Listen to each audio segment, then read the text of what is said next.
Madaling sabi, mga kababayan, President BBM, Vice President Inday, Senate President Digong, Speaker of the House, GMA.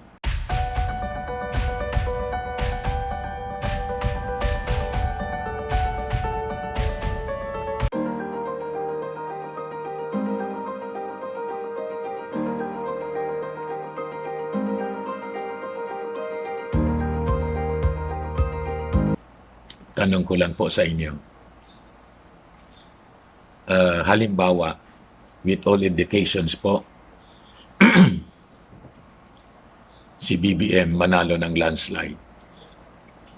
Kasi lagi siyang in all surveys,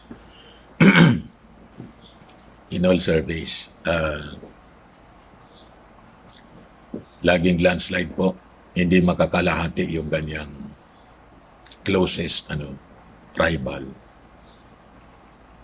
So manalo siya bilang Pangulo ng Pilipinas.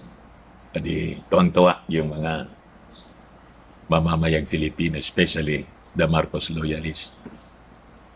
Then at the same time, some Marcos loyalists, mga kababayan, preferred Inday to be the Vice President. Although sa survey, mga kababayan ngayon, si Soto po yung leading at malayo si Inday. Far second siya, si Inday, sa survey ng Pulse Asia. Then of course, because of the DDS, manalo ding senador kasi, di ba, 12 senators naman siya eh. Although ang leading ngayon, si Tulfo po. Hindi pa naman kasi kasama yung pangalan ni President Digong. Then, sa Congress, sigurado ng panalo, mga kababayan, si GMA kasi wala man daw kalaban yata. Wala man kalaban yata. O baka may nag-file din, pero insignificant o hindi kilala. So definitely GMA will return to Congress. And because of her influence as former president and naging Speaker of the House na, makabalik as Speaker of the House. So, madaling sabi, mga kababayan, President BBM, Vice President Inday, Senate President Digong, Speaker of the House, GMA.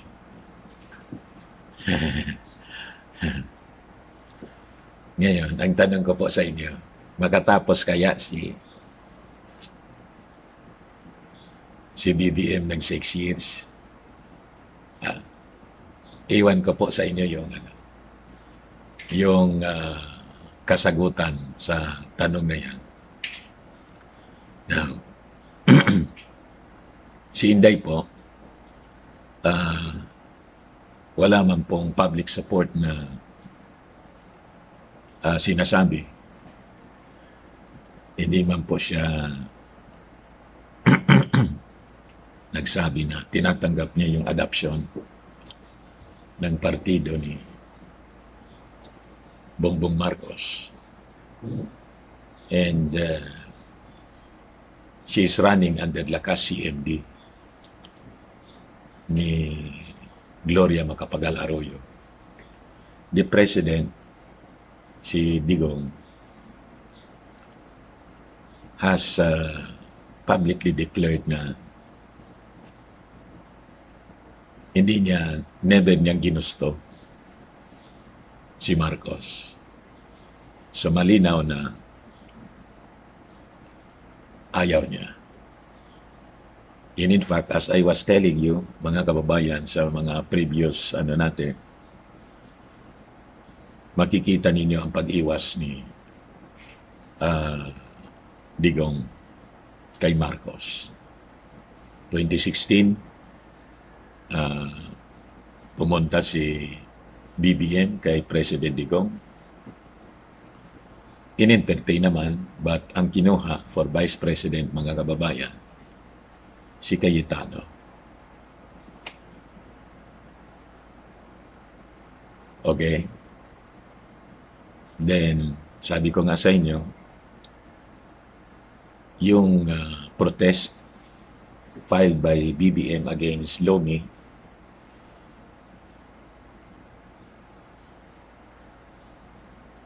I can assume, mga kababayan, na kahit privately, hindi tumulong si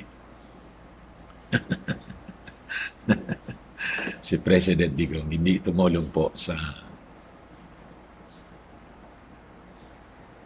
kay Bongbong Marcos. So, Bongbong Marcos is on his own, sa madaling sabi, mga kababayan. Gloria Macapagal Arroyo, si GMA po, can never be an ally of the Marcoses kasi malalim po yung sugat. The reason for that, mga kababayan, siguro naikwento ko na ito sa inyo noon pang panahon ng kanyang tatay.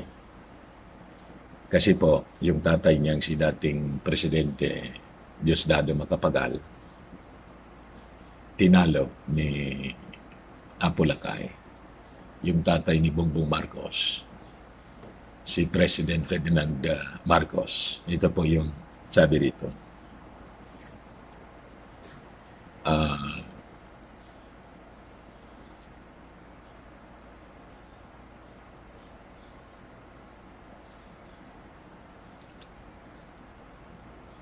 In 1965, sabi dito,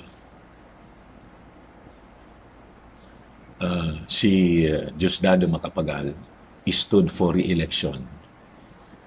Nag-seek sana siya ng re-election for president and was defeated by Ferdinand Marcos, who subsequently ruled for 21 years.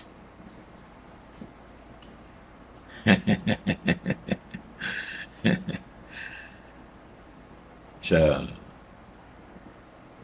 si Diosdado Macapagal was a liberal. Alam naman ninyo kung sino yung tawagin nating eternal enemy. Gets ninyo pa? Alam naman ninyo kung sino yung eternal enemy ng mga Marcoses, the liberals. Kaya nga po, hindi maalis sa isip natin itong nangyayaring drama,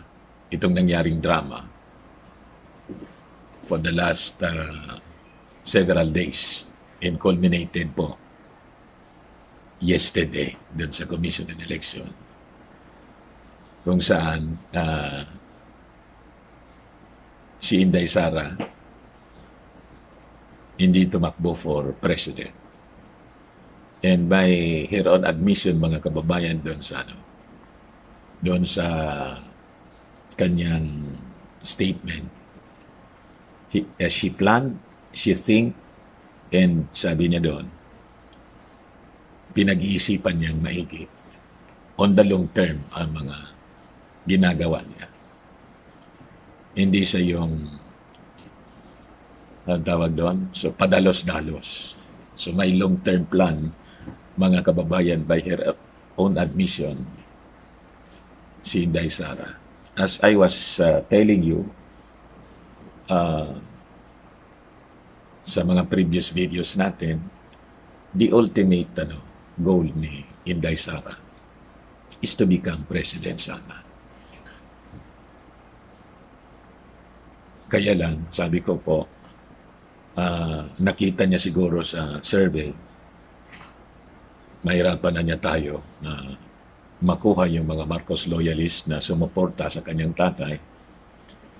Then she decided to settle sa pagiging vice president muna. Di ba? Anyway, tama kayo. Sabi ninyo, bata pa naman si Inday Sara. So, after 6 years, she can run for president. Di ba yun? Nakuha ninyo po?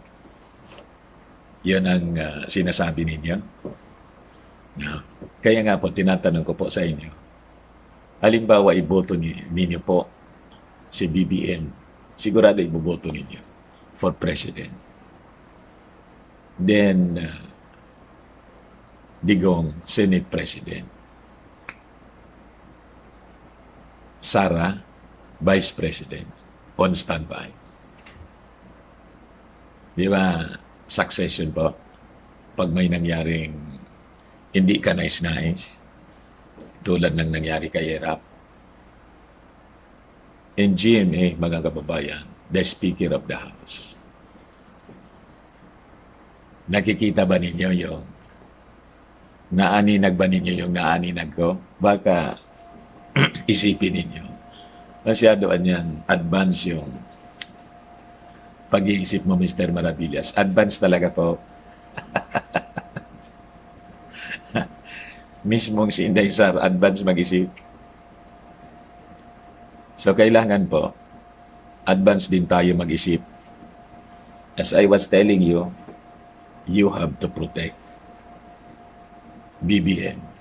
If you love BBM, you have to protect BBM. Huwag ninyong papaligiran siya ng mga potential threats sa kanyang presidency po. Although right now, mga kababayan, sa survey, kaya lang malayo pa, ang leading po si Soto, 44%. Si Sara, 25% lang. Kung magkaganon, di maganda. Di ba? Sa Senado, ito po ibigay ko na lang sa inyo.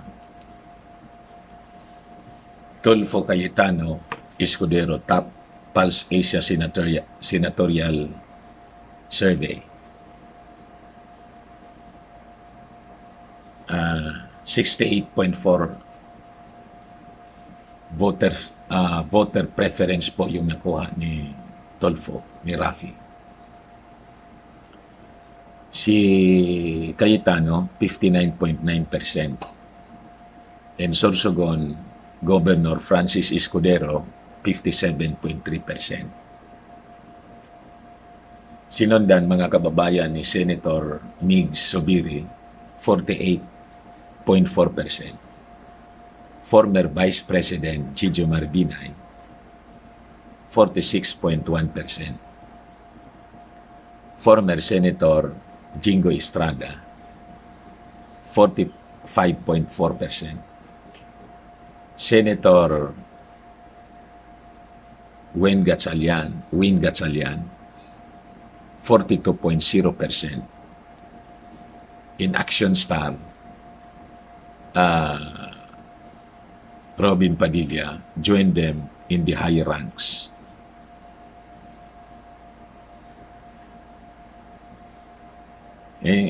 Bakit wala dito yung walang number na ilinagay? Ay, baka 42.0% din.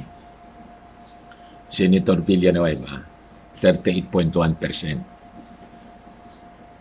Senator Risa Hontiveros, 37%. So sila yung pumasok sa winning circle po. Magic 12 na sinasabi. While former Senator Gringo Hunasan, 33.8%. Richard Gordon, 32.1%. And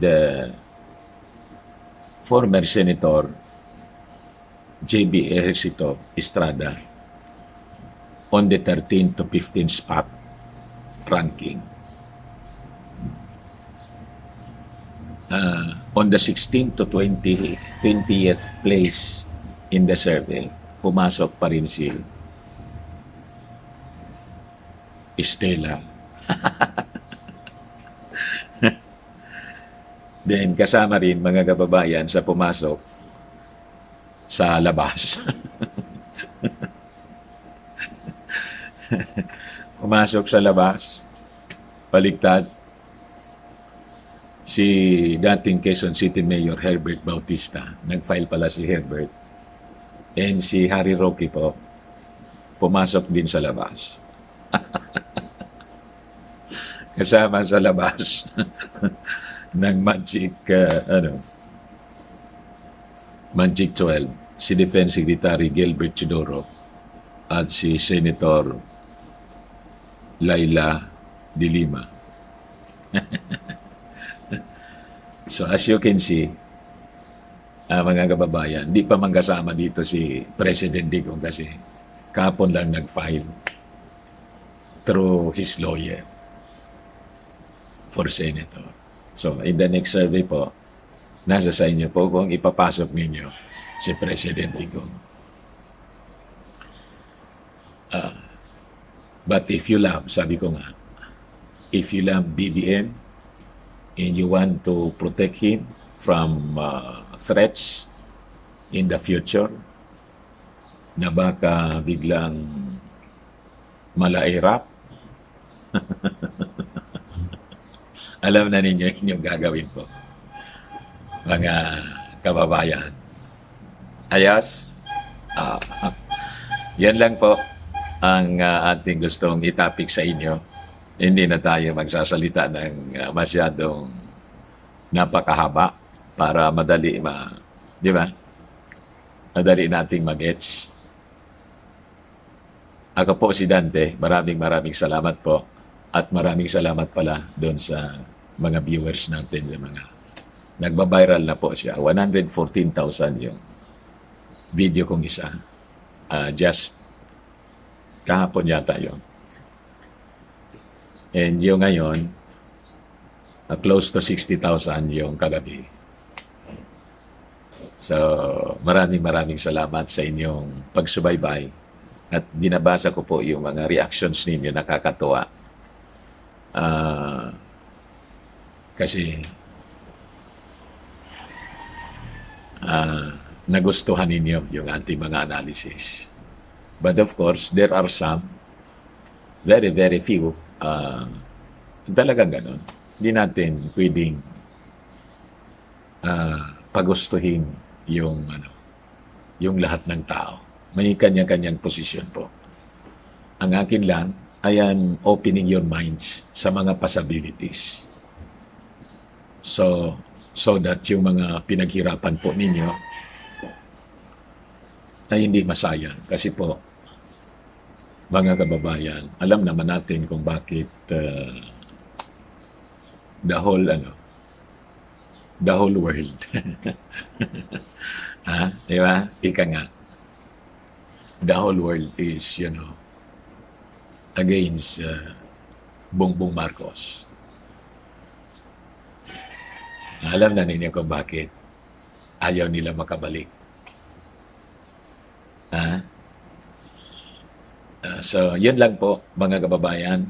Ako po ang inyong kaibigan sa live streaming, si Dante Maravillas. Bye-bye po. God bless.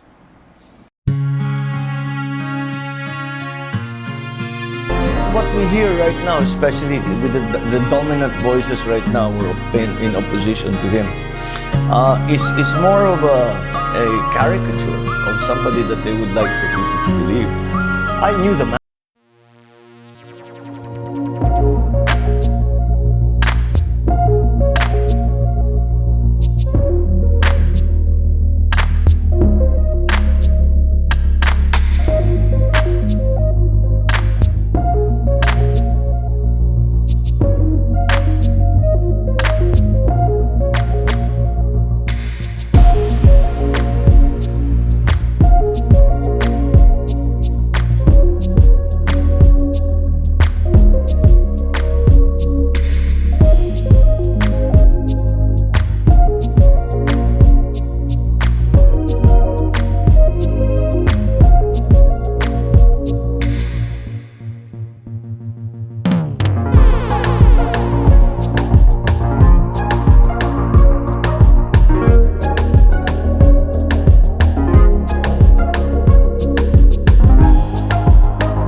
serbisyo. Ang serbisyo na itinuro sa akin, ang serbisyo sa tao, ang serbisyo sa taong bayan, sa sambayanan at sa bansa na aking natutunan. Hindi lamang sa aking ina, kung hindi sa aking ama, ang yumang Pangulong Ferdinand Marcos.